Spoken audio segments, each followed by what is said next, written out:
ఈ ప్రభుత్వానికి గట్టిగా తగిలిందని మీరు అనుకుంటున్నారా? మీరు మీ విశ్లేషణ ఏమో తెలిసింది తేల్చి. యోయో ప్రేక్షకులకు ప్యానెల్ మిత్రులందరికీ గుడ్ ఈవినింగ్ అండి. యా, రాష్ట్రంలో ఏ ప్రభుత్వం ఉన్నా కూడా ఒక సామెత ఉంటుంది తెలంగాణలో, సంతోషంలో హామీలు ఇవ్వకు, ఆవేశంలో రెస్పాన్స్ ఇవ్వకు అని అంటారు. ఓకే. ఇవాళ కాంగ్రెస్ ముఖ్యమంత్రి రేవంత్ రెడ్డి గారి కూడా అదే పరిస్థితి కనిపిస్తుంది. ఓకే. ఉదాహరణకు ఆగస్టు 15 వరకు ఒక కొలమానంగా పెట్టుకున్నారు. ఆగస్టు కంటే ముందే కొంచెం అత్యుత్సాహంతో ఒక 1 month బిఫోరే వాళ్ళు రుణమాఫీ చేసినాము, మేము మాట ఇచ్చిన దానికంటే కొంచెం ఎర్లీగా పోయినాము, మేము ప్రజలకు రైతాంగానికి సేవ చేయాలనేటువంటి దృక్పథం ఉంది అని అనుకున్నారు. వాస్తవానికి గత మీటింగ్లో కూడా మనం అప్రిషియేట్ చేసినాం. ఎందుకంటే ఒక నెల రోజుల ముందు ఇనిషియేటివ్ తీసుకున్నప్పుడు మంచి అనుకుంటాం. అయితే ఎప్పుడు కూడా మంచి చేయాలనేటువంటి క్రమంలో చెడు కొద్ది జరిగినా కూడా హైలైట్ అవుతుంటుంది డెఫినెట్లీ. అయితే ప్రధానంగా బీఆర్ఎస్ పార్టీ కానివ్వండి, బీజేపీ పార్టీ కానివ్వండి, మొదటి నుంచి ఏమనుకుంటున్నారంటే డే 1 నుండి మా దగ్గర ఉన్నటువంటి క్యాల్కులేషన్ ప్రకారం 60 లక్షల రైతాంగం ఉన్నారు, 60 లక్షలకు ఇస్తారా ఇయ్యరా అని వీళ్ళు పట్టుకున్నారు. అవును, వాళ్ళు ఎక్కడ కూడా చెప్పట్లేదు. వాళ్ళు కూడా అనౌన్స్మెంట్ ఏం చేశారంటే ఇప్పుడే ప్రచారంలో రైతులందరికీ రుణమాఫీ. అదే దాన్నే వీళ్ళు బీఆర్ఎస్ పార్టీ కానీ ఈ రాష్ట్రంలో రైతులు రుణం తీసుకున్న వాళ్ళు 60 లక్షల మంది ఉన్నారు. మీరు 60 లక్షల మందికి ఇస్తారా ఇయ్యరా, ఇస్తే ఏ ప్రాతిపదికన మీరు బడ్జెట్ అలిక్వేషన్ చేసినారు అనే దానికి ఇంటర్లింక్ పెట్టారు.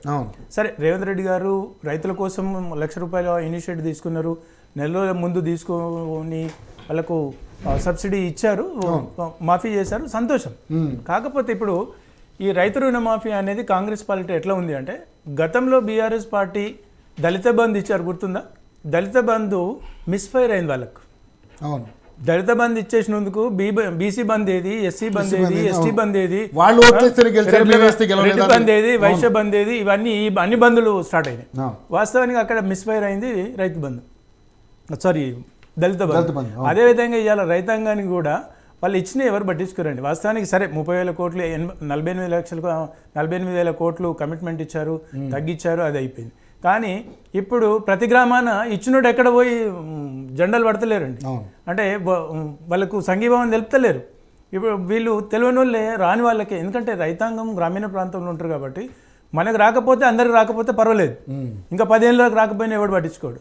కానీ ఒకరికి వచ్చి ఒకరు రాకపోయేసరికి ఏదైతే మిస్ఫైర్ అయిందో ఇవాళ అదే అబాస్ పాలవుతుంది కాంగ్రెస్ పార్టీ. అయితే ఈ బ్యాంకర్స్ త్రైమాసికమైనటువంటి వాళ్ళ రివ్యూ మీటింగ్స్లో వాళ్ళు క్లియర్గా బట్టి విక్రమార్క గారు ఏమన్నారు, మేము 18,000 కోట్ల రూపాయలు మీకు ట్రాన్స్ఫర్ చేశాం, కానీ మీరు క్రెడిట్ చేసేసింది 7,500 కోట్లే.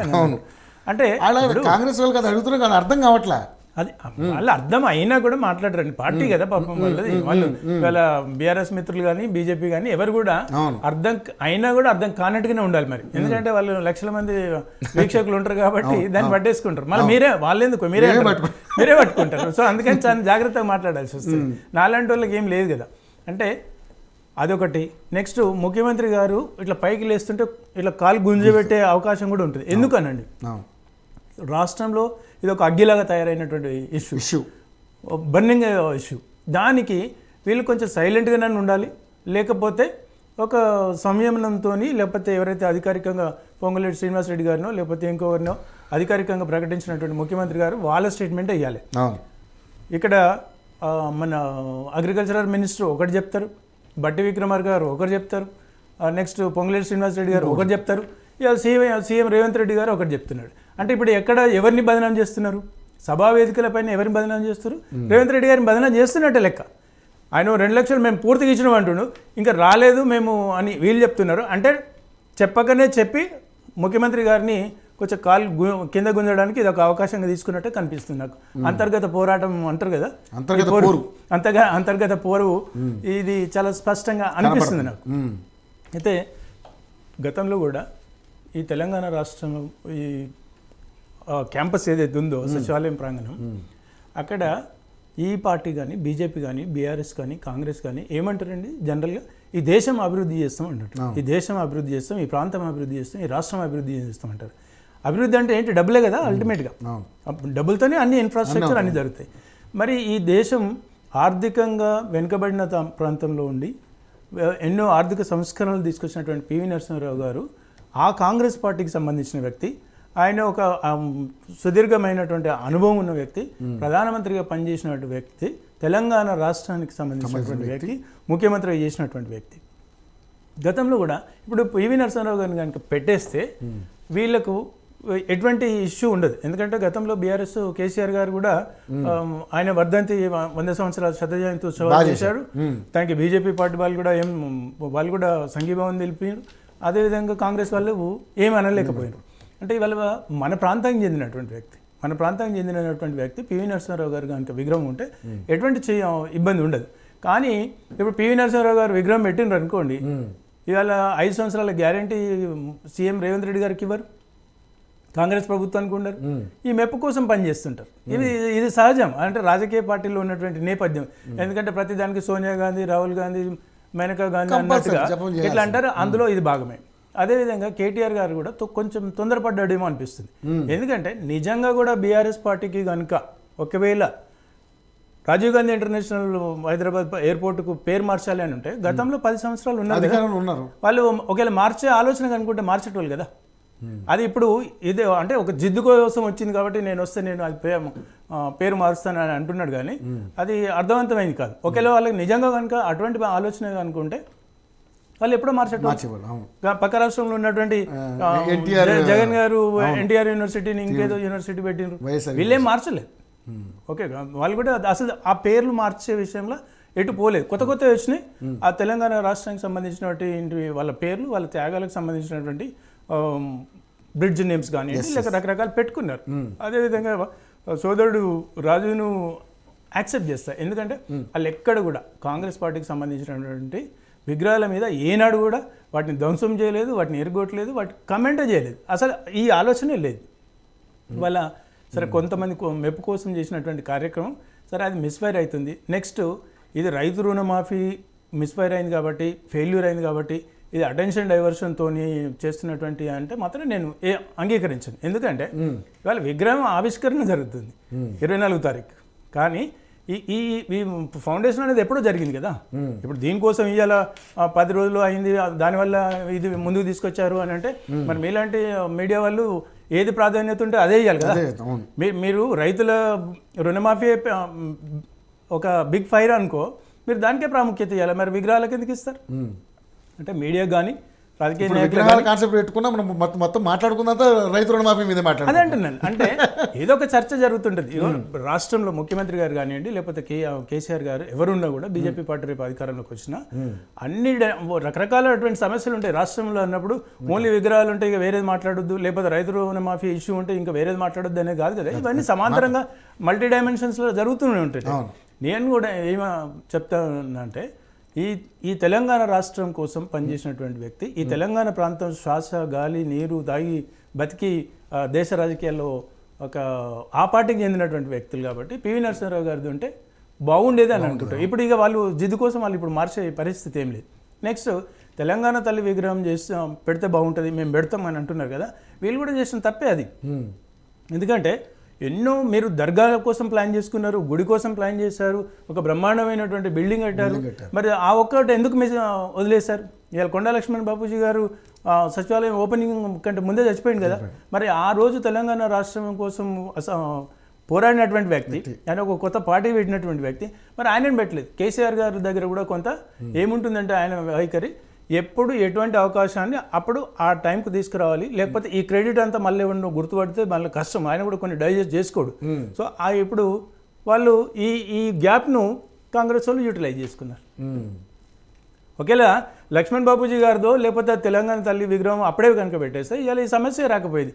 అక్కడ లక్ష్మణ్ బాపూజీ గారు, కొండా లక్ష్మణ్ బాపూజీ ఇంకెవరో అక్కడ పెడితే దాని పక్కకు రాజీవ్ గాంధీ విగ్రహం పెట్టాలనేటువంటి సాహసం వీళ్ళు చేసేటోళ్ళు కాదు. ఎందుకంటే కంపేర్ చేస్తారు. అరే ఈయన తెలంగాణ రాష్ట్రం కోసం ఈ విగ్రహం కనిపిస్తుంటే పక్కకున్నటువంటి ప్రధానమంత్రి స్థాయి ఈ రాష్ట్రం కోసం సంబంధించిన వ్యక్తి కాకుండా అసలు వీళ్ళు ఎట్లా పెడతారు? ఉంటే ఉన్నదాన్ని పీకలేరు, పక్కకు పెట్టలేరు. సో ఈ అవకాశం ఎవరిచ్చారు? బీఆర్ఎస్ పార్టీ ఇచ్చింది. వాళ్ళ అవకాశాన్ని వాళ్ళు వాడుకుంటున్నారు. అదేవిధంగా ఇప్పుడు లక్ష్మీనారాయణ గారు చెప్పినట్టుగా రకరకాల సమస్యలు, రకరకాల ఇష్యూస్ ఉంటాయి. ఇప్పుడు సోదరి ఏమంటారంటే ఈ రైతాంగానికి ఏమి ఇవ్వలేదు బీజేపీ పార్టీ అంటే, బీజేపీ పార్టీ వాళ్ళు కూడా ఎందుకు ఇవ్వలేదు? వాళ్ళు రైతు బంధు ఇవ్వలేదా? పిఎం మోడీ డబ్బులు అంటే ఎవ్రీ ఇయర్ 3 times 2,000 పర్ ఎకర్కు ఇస్తున్నారు కదా, 6,000 రూపాయలు ఇస్తున్నారు కదా. ఈ ఫర్టిలైజర్ సబ్సిడీ అదేవిధంగా ఆ రోజు సుజాత గారు అంటున్నారు కదా 200 దాన్ని 500 దాన్ని 2,000 రూపాయలు చేసిందంటే ఆ 200 రూపాయలు ఉన్నటువంటి ఫర్టిలైజర్ ఆ రోజు 50 రూపాయలు కూలీ దొరికింది. అప్పుడు 100 రూపాయలకు ఒక బస్తా వడ్లు ఉన్నాయి. ఇవాళ 100 రూపాయలు బస్తా ధర లేదు, 50 రూపాయలకు కూలీ లేదు. సో సమాంతరంగా అన్నీ పెరుగుతుంటాయి. పెట్రోల్ ధర పెరిగింది అన్నప్పుడు అన్నీ పెరుగుతుంటాయి. ఇప్పుడు గతంలో పెట్రోల్ గురించి మాట్లాడారు రేవంత్ రెడ్డి గారు, కాంగ్రెస్ ఇవాళ అధికారంలోకి వచ్చింది, తక్కువ చేయొచ్చు కదా, 15-20 రూపాయలు పోనీ. అట్లీస్ట్ చిన్న ఈ వైట్ కార్డు ఉన్న వాళ్ళకు 10 రూపాయలు పెట్రోల్ తగ్గించేస్తే మంచిదే కదా. ఈ రైతుల కోసం వాళ్ళ ట్రాక్టర్లు ఉంటాయి కదా, ట్రాక్టర్లు అయితే వాళ్ళకు ఉంటుంది.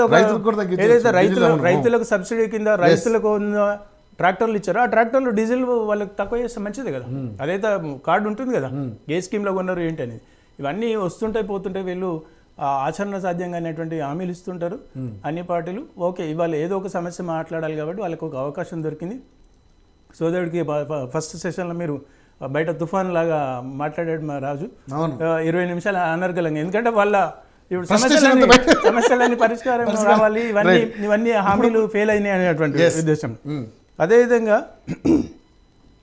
ఎయిర్పోర్టు ఈ ప్రామిసెస్ గురించి విషయానికి వచ్చినప్పుడు ఈ ప్రామిసెస్ విషయంలో సరే కొంత ఏ కమిట్మెంట్ ఇచ్చినా గవర్నమెంట్ దగ్గర డబ్బులు లేనప్పుడు దాన్ని వాళ్ళు అకామిడేట్ చేసుకుంటూ ముందుకు పోవాలి. కాకపోతే ఇక్కడ మన రేవంత్ రెడ్డి గారు మేజర్ సక్సెస్ ఎక్కడయ్యారంటే రైతులు, నిరుద్యోగులు. ఈ రైతులు, నిరుద్యోగులు ప్రతి గ్రామంలో అన్ని పార్టీల్లో రైతులు ఉంటారు కదా. ఇవాళ మా రైతు రుణమాఫీ కాని కాంగ్రెస్ పార్టీ వాళ్ళు కూడా ఉన్నారు, బీఆర్ఎస్ బీజేపీలు ఉన్నారు, కమ్యూనిస్టులు ఉన్నారు, అందరూ ఉన్నారు. ఇలా వాళ్ళు కూడా సొంత పార్టీలు ఉన్న వాళ్ళు కూడా బయటకు వచ్చి జెండా పట్టుకొని నిరాహార దీక్ష చేస్తున్నారు, ధర్నాలు చేస్తున్నారు, ఇవి చేస్తున్నారు. కానీ ఇవాళ మీరు 1,00,000 మందికి బెనిఫిట్ అయితే బయటకు వచ్చింది 10,000. మీ మీడియా కూడా మీరేం తక్కువలేం కాదు. మీరు ఆ 1,00,000 మంది వాయిస్ ఏం తీసుకోరు. ఈ 5,000 మంది 500 మంది వాయిస్ మీరు పెడతారు. పూర్తిగా చేస్తానన్నారు కాబట్టి నేను చెప్తున్నాను. ఇప్పుడు పూర్తిగా చేస్తామన్నప్పుడు ఎవరైనా దాని గురించి ఆలోచిస్తారు కదా. తప్పంటే 10 మంది ఇప్పుడు నిన్న తీసుకున్న మన కాల్స్లో రుణమాఫీ అయిన వాళ్ళు కూడా చేశారు. ఇప్పుడు నేను కూడా ఏం చెప్పదలుచుకున్నా అంటే ఇప్పుడు నాకున్నటువంటి ఇన్ఫర్మేషన్ ప్రకారం కొంత గ్రామీణ ప్రాంతంలో ఈ బ్యాంకర్స్ కూడా ఏం చేస్తున్నారు, వాడి మొండి బకాయిల్ని ఇంకో 1,02,35,000 అయిందనుకో, ఆ 35,000 కడితేనే ఈ 2 లక్షలు క్లియర్ చేస్తారు. ఇవాళ నిజంగా కూడా బెనిఫిట్ అవుతున్నారు అంటే బ్యాంకర్సే బెనిఫిట్ అవుతున్నారు. బ్యాంకర్స్కు ఉన్నటువంటి మొండి బకాయిలు లేకపోతే వాళ్ళు కట్టలేని రైతాంగము వాళ్ళు రికవరీ చేసుకుంటున్నారు. ఇప్పటికిప్పుడు రైతాంగం వాళ్ళ బ్యాంకులో మళ్ళీ ఏంటి వీళ్ళు క్రెడిట్ ఇచ్చినట్టే మళ్ళీ కుడి చేతి ఇచ్చేసి లెఫ్ట్ చేతి తీసుకున్నట్టే లెక్క వాస్తవానికి. ఎందుకంటే 2 లక్షలు ఉన్నాయి, ఇంకా ఉల్టా రైతాంగం దగ్గర నుండి ఇంకా ఎక్స్ట్రా ఏమైనా ఉంటాయి కదా ఈ ఇంట్రెస్ట్ క్యాలిక్యులేషన్ అవన్నీ, వాటిని కూడా వాళ్ళు వసూలు చేసుకుంటారు. వాళ్ళు బెదిరిస్తున్నారు, ఆ 35,000 కట్టు, ఆ 25,000 కట్టు, ఆ 25,000 కడితేనే 2,25,000 ఉంది, అట్లయితేనే రుణమాఫీ అవుతుంది. అల్టిమేట్గా బెనిఫిట్ అయింది ఎవరంటే బ్యాంకర్సే. రాజు గారు, ఇక